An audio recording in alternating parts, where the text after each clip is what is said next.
I work with so many entrepreneurs. One of the first pieces of advice I give them is take what you think and double the amount of time and money that you're going to need. And that's at a minimum. Since 1981, Justin has been producing world-class Bordeaux-style wines from Paso Robles on California's Central Coast. As the pioneer of Paso, Justin wines are what put Paso Robles on the winemaking map. The Justin team believes that wine should be exceptional from every angle, which is why their team uses boutique winemaking practices like hand harvesting and hand sorting. With a rich history of accolades, Justin produces exceptional wines and is proud to be America's #1 luxury Cabernet. Whether you're the first-time wine drinker or a wine aficionado, Justin has a wine for every celebration and occasion. Visit justinwine.com and enter promo code Playbook20 for 20% off your order. Justin offers the perfect holiday gifts for clients, colleagues, friends, or family. Be sure to check them out at justinwine.com to receive 20% off your order for a limited time and use the promo code Playbook20. Welcome, everybody. It is the Celebrity Entrepreneur Show with James Maslow and myself, David Meltzer, and it is a highlight for me to spend time with an incredible person and talent. And first of all, I just want to thank you, James, for taking your time and sharing your incredible personality and talent, wisdom, and faith for our audience. This show is only getting bigger and better, as is your studio, by the way. You are an amazing cat. Good to see you. My guy, I really just do these for the intro. They make me feel good every time. They're always just a variation of the last compliment. But I am honored to be here with you, my friend. It's a privilege. And yes, the studio is slowly coming together. I got to give myself a little bit of love here. Built those sound panels behind me because they're actually like sound absorbing panels for the studio by hand. And it's been a journey, but here we are. It's amazing. I built a lot of different studios in a lot of different ways. And the one behind me is the newer one for this show as well. And I love playing around. I always include shelves so I can change my own I like that. interest. And you can see a lot of Napoleon Hill is a prioritization for me. And so I wanted to start Mhm. there, as this is Celebrity Entrepreneur Show, and Napoleon Hill's probably impacted more celebrities than anyone, and especially more entrepreneurs. And I think a lot of people would see how so many entrepreneurs would be impacted by uh, Napoleon Hill, Think and Grow Rich, Outwitting the Devil, How to Sell Through Life, The Laws of Success. But you'd be amazed. The Rob Riggle last night, Marshall Falk last night, Marie Diamond last night, Clinton Sparks, who may or may not join us today, last night. All of them heavily impacted. And there he is, right on time, but impacted by Napoleon Hill. How do you see Napoleon Hill helping you, not just as an entrepreneur, which is obvious, but as a celebrity? You're a big time Rush guy. You're both a musician like Clinton Sparks, but also an actor as well. So how has Napoleon Hill impacted your celebrity? Well, for the audience and my audience, I want to clarify there is Napoleon Hill, the author, the businessman, the inspiration to a lot of us. And then there is David Meltzer's Napoleon Hill Institute that he actually has brought back. And so I actually want you to touch on that a little bit because I want you to educate the audience a little bit on what you're doing. But Napoleon Hill, I mean, Think and Grow Rich was one of the first books that I was told to read by one of my early on mentors. And I would throw him into the category of, Rich Dad, Poor Dad, and Outliers. And just there's probably a quintessential 5 or 10 books that every young person, even if they don't want to be an entrepreneur initially, should read. And it is very much just given me an eagerness to continue to learn. I mean, the lessons are quite literally timeless. And it's a part of the reason why I still go back and read that book. I'm actually rereading Think Rich Dad, Poor Dad as well, per your advice recently. And I think it just goes back to you can read 1,000 books, and that's great, but how much information are you really going to retain? Or you could read 5 or 10 over several times. And Napoleon Hill has several worth reading, but mentioning Think and Grow Rich, it's just a fantastic foundation for having the right mindset to become successful, become affluent. Yeah, it's amazing. We have a comment, a quote from Napoleon Hill, which is why we're revitalizing these quotes. You know, being the chairman of Napoleon Hill Institute and being able to share more of the content in the mediums, in the ways that people and their appetites consume it. When success comes, it arrives like a waterfall. The longer and more difficult the journey, the more success you can command. And I think that is where a lot of people who build celebrity, who build brand along with entrepreneurship, see the waterfall of success. Speaking of waterfalls of success, he's looking down, taking notes. He is one of my favorite people on earth because he is probably, when we talk about authenticity, which is overused, when we talk about you only know who you are and you should not, what other people uh, think of you is none of your business. That's Clinton Sparks. He really understands who he is. He knows he's not right all the time, but he knows what he knows, and he loves to be himself. And that's why so many people invest in him and his company. It's not because of his attire, because he's probably one of the weirdest, no kidding, one of the weirdest dressers I know. Although today he's in a pink polo hoodie that's untraditional for Clinton. Welcome, my brother. Good to see you last night. The CEO of the Global Gaming League, which I'm blessed to be an advisor of, led by the chairman of the board, Jeff Hoffman, founder of, that's right, Priceline, working with Booking.com. This guy's amazing. He has more billionaires around him than anyone I know. That must say something about him and his company. Once again, at Clinton Sparks, CEO of Global Gaming League, welcome to Celebrity Entrepreneur. His Look at all intros those are awards. Look at all those awards behind him, James. fantastic. I know. I mean, that's wow. I want to start right there. I mean, tell me a little bit about those behind you. What's one of the records you're the most proud of back there? Well, I'm proud of every record that I've ever been a part of. But some that have done what I thought they were going to do at the beginning, and nobody believed it would do what it was going to do, and it worked out as I anticipated. Um, One would be, and it's funny because this one's interesting. It took, I don't know, 12 years for it to catch up to what I knew that it could do in 2011 when I made it. But the Bloody Mary record by Lady Gaga, the dance, dance, dance with my hands, hands, hands over my head.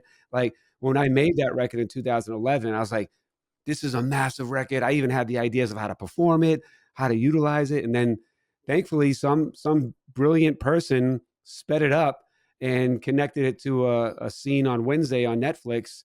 And the song went viral and got, almost 500 million streams and was on every single Billboard chart a year ago from something I made 12 years ago. So I will say the lesson in that, aside from me just being proud of that, is that a lot of times people do something and it didn't work as expected immediately. So they are let down or they feel deflated or they move on to something else. But if you really believe in what you're doing, man, you just have to. I think we've all seen that meme. We see two guys chipping away at a mountain and one quits and the other one keeps going. And 5 minutes later, he gets diamonds. Like that's literally what life is all the time. And it's happened to me over and over again because I just kept going when I watched everybody around me stop or feel like it wasn't going to work.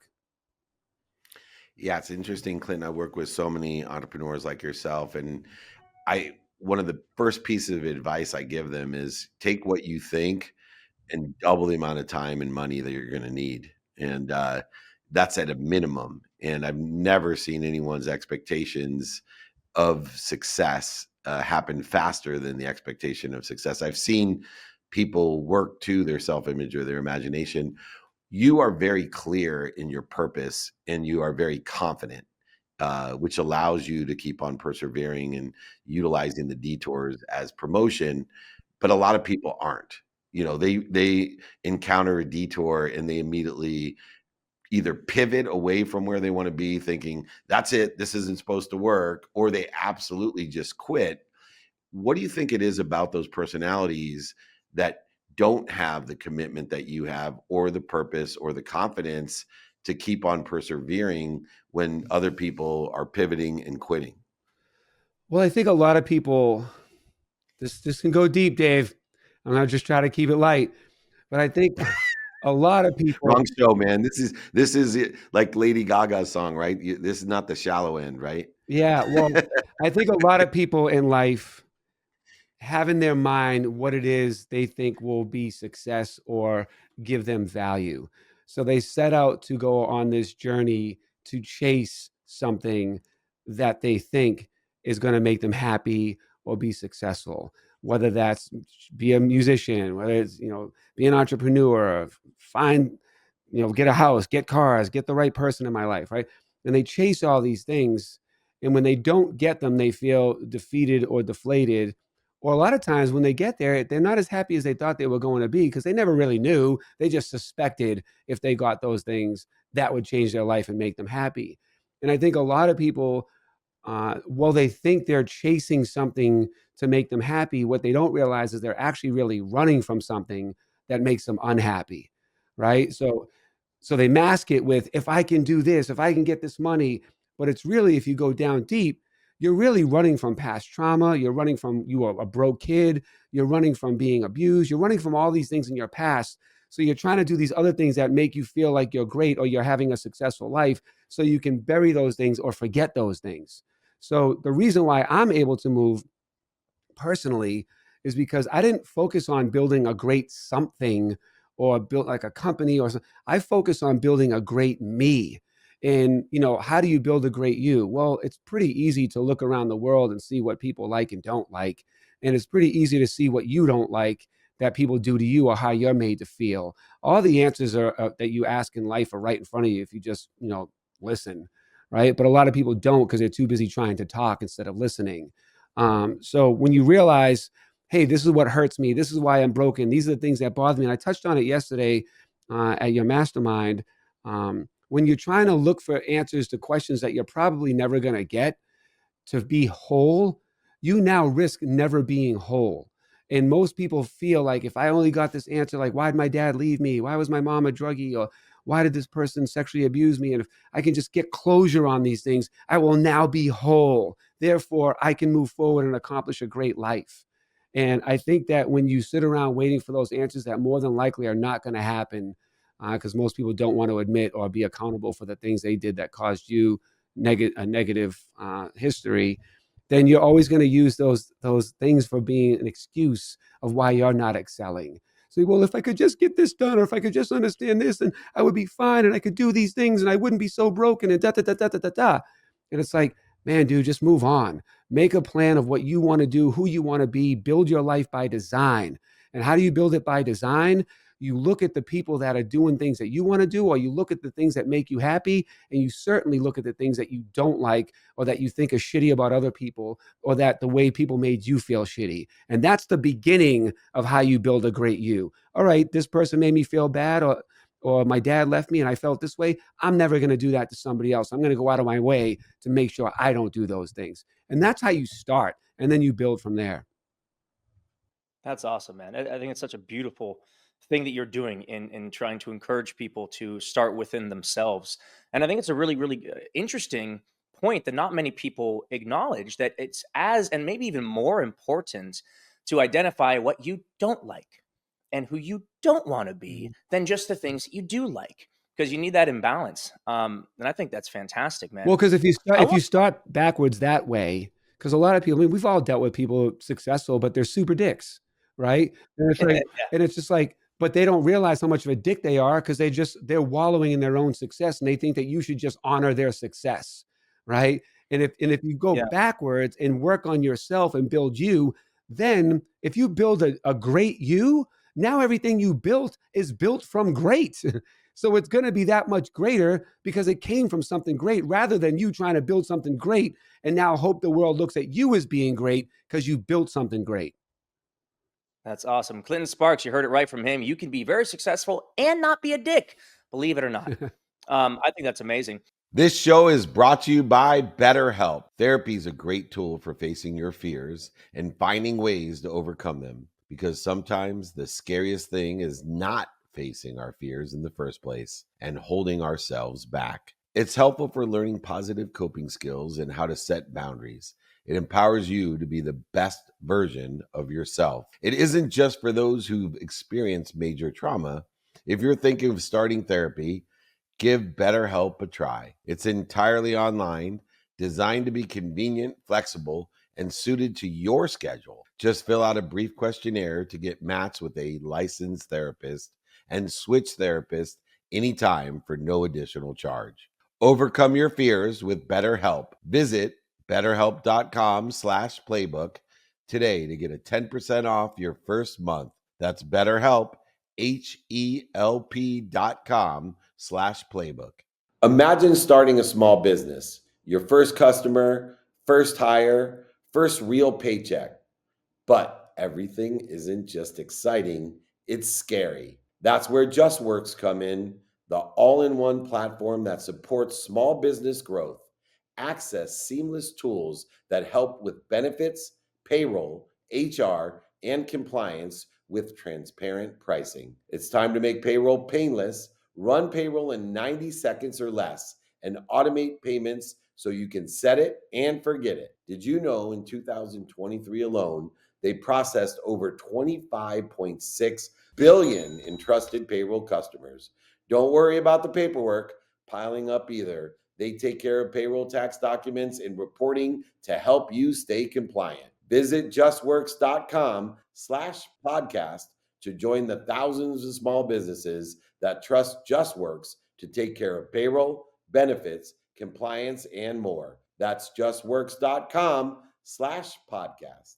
I want to talk a little bit about how you became this person, right? Your background beginning in music and producing. I'm sure, I'm going to say we, I'm going to assume you do. I know a lot of artists, as an actor and a musician my entire career, who are pretty much just artists and they're good with that. But they don't really seem to want to use the other side of their brain, for lack of a more eloquent way of putting it. They just want to focus on the artistry. I think that I know more artists like that than ones that are more evenly balanced and interested in business. So, what was it that sparked, pun intended, your curiosity to go out and endeavor into other businesses and find other things interesting and pursue it to the degree that you are now running and building companies? Where did that begin? Well, that's the core of me. So it's not like, oh, I was a music guy, and then after 10 years of doing music, I just got a different interest and was curious about other industries. From the beginning, and it's even why I got involved with music, I was a lonely, broke, like loser kid. Like I was on the island of misfits of kids that just didn't fit in. Right. So my best friend was my radio. And I even wrote a song on Spotify called Radio because I was in an interview one day and I said, everything I know, I learned from my radio. And in the back of my mind, I was like, oh, that's a dope concept for a song. And I went home and made it. Right. So, anyways, but it's true because like I would listen to, and even if you listen to the song, the lyrics I say in there are taking lines and showing you, like, look at how this got into this little kid's boy and told him that Billie Jean's not your lover and all that, like beware of Billie Jeans and like all these things.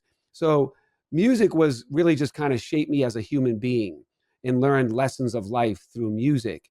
But before I started to pursue music as a full-time career with no plan B, I knew that I had the ability, and I can say now that I was right because it's 25 years later, but I knew I had the ability to just understand how to make things better, whether it was people or remix a song to sound better. I could remix anything, right? You look at me as a remixer producer, I could remix your company to run better. I can remix a person to think better, right? And I realized that early in my career. However, being a young broke loser kid from Boston trying to make it in hip hop, where at the time it was primarily black in New York, everybody would laugh at me when I would try to tell them, let's do this. You guys should do this. Nah, this is how you're supposed to do it. They're looking like, how do you know? Why would I listen to you? Right. So I had to make myself a brand. So in 2000, when I started to really pursue music, I was Clinton Sparks, get familiar. That was my tagline. I knew I needed to be a brand and not a person because people can critique and judge and not like a person. Like a brand is totally different, right? How you market it, how you shop it, how you communicate with people, how you treat it. There's no emotions and ego involved because it's not you. So I detach my emotions and ego from the brand Clinton Sparks. So for instance, if someone's like, oh, you suck, I wasn't like, whatever, bro. I'm just like, all right, cool. I got to work on that so that a person won't feel that way. Or if somebody is like, you're the dopest guy alive, it never went to my head like, see, everybody thinks I'm great. I was like, great. I got to do, my company, me, needs to do more of that because it seems people like it, right? So when I started off doing that as a career, music just happened to be the business I got into that worked out, right? I wanted to be a marketer. I wanted to be a guy behind the scenes since I was young. I wanted to be like a Jimmy Iovine behind the scenes and make everybody else dope. But nobody would listen to me on how to be dope. So I had to show them, improve them how to be dope by making myself dope. And I did that and I chose music as the route because it was the thing I had the most skill and interest in since I was a kid. So I taught myself how to make beats, how to DJ, and I used that as a Trojan horse to get into the music industry to start telling them how to market artists, how to look for greatness, how to build businesses. So like that's what I've been doing ever since. So it's not like, again, I wasn't a musician that then decided to get into other fields because somebody told me about it. I always just wanted to do I always wanted to make people great and build and connect cultures and build companies that like brought people together. And as a kid, music was the number one thing I seen doing that. So as I grow and you look at other things I get into from video gaming, fashion, and whatever else, those are all things that bring people together for a common kind of passion. So that's where it really comes from, bringing people together. And to that end, as an advisor and investor in the Global Gaming League, and more importantly, an investor in Clinton Sparks and the capability that I've seen with the thousands of different entrepreneurs that I've worked with, comes that cultural aspect, the community aspect of a business. And one of the things, as you're raising money for the Global Gaming League and bringing in some of the biggest names around the world to be and participate and invest in the Global Gaming League, simply, Clinton, what is it that you see people like? Why are so many people attracted to the deal, attracted to you, attracted to the actual concept of the Global Gaming League? I know you got a new 43,000 square foot facility. You're closing out a $15 million round with some of the biggest names in investment and entrepreneurship. But I've never asked you, like, what is it that you think people really like about the deal or about you or about the actual gaming league itself? Well, about the opportunity that's different from a brand to an investor to a gamer to celebrity. There's different reasons why people like it, right? But the main reason is it's the fastest growing form of entertainment in the world. It's got over 3 billion users. It's made close to $300 billion this past year and projected to make over 500 billion by 2028, right? So many people game. In fact, everybody games, as I like to say. And so I think one that it's a huge interest. A lot of people want to do it and are doing it. There's a big curiosity into it from an investor and from brand standpoint. People want to get involved. They know it makes a lot of money, but they don't really know how to get involved in a meaningful way where it has an ROI. Celebrities want to get involved because a lot of them game and a lot of them know there's a big audience there. So they want to be connected to gaming in a meaningful way that's authentic. So those are a lot of the reasons why brands and celebrities and gamers and then gamers want to get involved because it's a league that now you can be a casual gamer. You don't have to be a endemic esports guy that or girl that grinds 8 to 15 hours a day hoping to be on an esports team to be in an esports league, which is a one title game.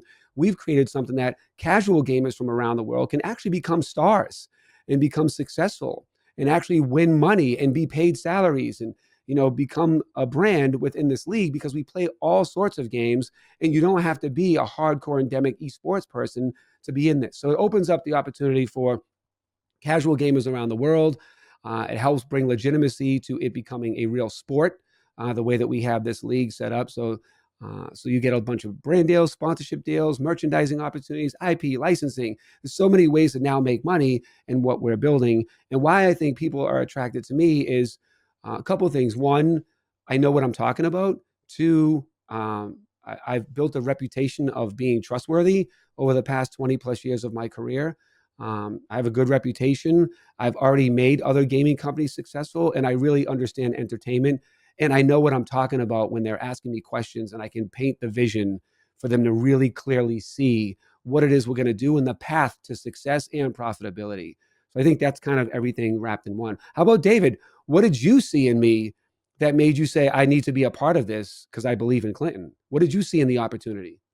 One thing, and it is the credibility that came along with your experience, combined with that you, more than almost any other person that I've ever met, athletes, billionaires, millionaires, entrepreneurs, celebrities, you have this insatiable desire combined with the wisdom that you sought in that experience to be what you must be. Like from the day, every conversation from the day I met you, all you exuded to me was this desire that regardless of what you were going to be working on, Phase Clan, whether it was selling over 100 million records, whether it was raising money, it was, and we've been on, hours and hours of flights together to Dubai. And I'm sitting there at the bottom of the stairs because you're up in first class. And I was, with Jake stuck in the premium economy, pissed off at him. I'm sitting there going, holy shit. Like I've been around Warren Moon, Troy Aikman, Steve Young. I've been around Evander Holyfield, Lennox Lewis, like the greatest athletes. And they all have this desire. But this guy, Clinton Sparks, he has an insatiable desire that he must be what he can be. And to be honest, the other cat who's in the music industry right by you here, the JM, James Maslow, has that same desire, whether it's, his fitness, whether it's real estate, whether it's his music or his acting, he has the exact same desire. And so when I found someone with that type of desire, what else are you going to bet on? Who else are you going to support than somebody that has a pure desire that they must be what they can be? Because they always will have the purpose be greater than their pain. So that's why I invest and will always invest you as a friend, which is a much more expensive investment because I only have so much time to have so many friends and I'm surrounded by shitloads of people. So to me, that's most important, but also to make a financial investment as an entrepreneur, that desire also is the number one reason why me and so many others, what's considered powerful people in the investment community believe in Clinton Sparks. James, why don't you bring us home? Wow, thanks, Dave. Man, that's awesome. I mean, I'm just going to take it right back to where Clinton started this off and echo as well, that whether you call it desire, tenacity, relentlessness, consistency, I think that basis, that unwillingness to give up is the only key, if there's a key here at all.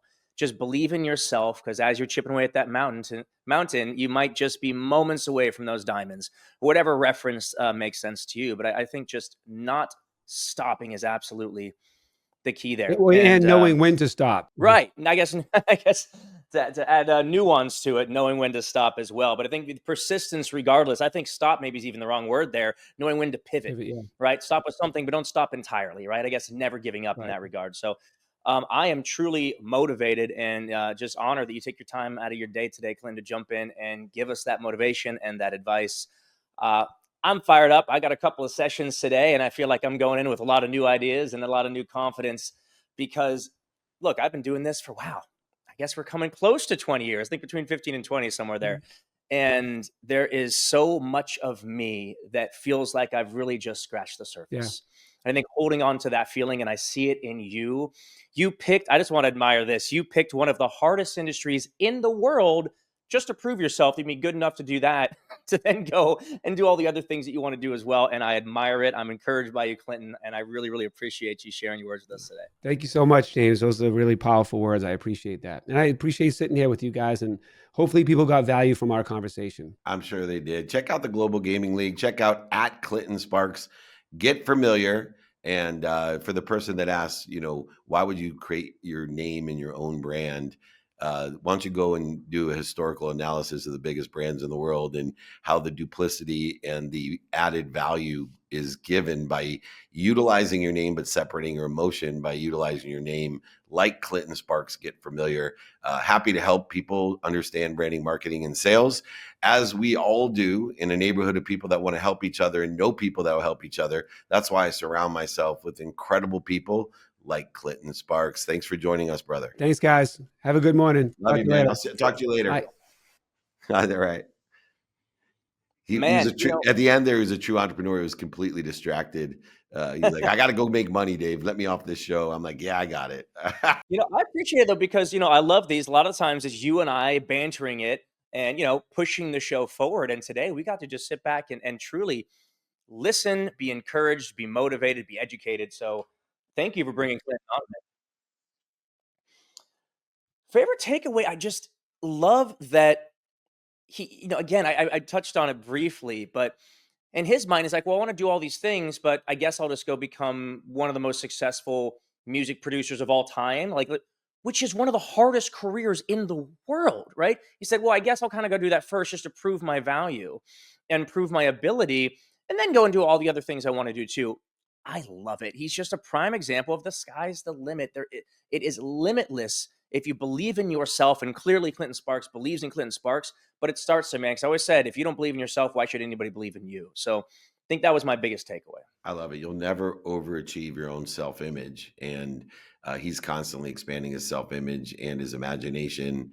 I love the fact that his Lady Gaga album, and he sold over 100 million albums, but his Lady Gaga song, he at 2011 was the only one that believed in it, and because he continued to give it intentionality and didn't give up on it, here he was over a decade later with being the top of every chart, with the top artist in the world, being seen in movies and other parsed out content around the world in the stage theory of the whole world is your stage. And never give up on yourself, never give up on your content, never give up on James Maslow, because that's the message we have here on Celebrity Entrepreneur Show with James Maslow.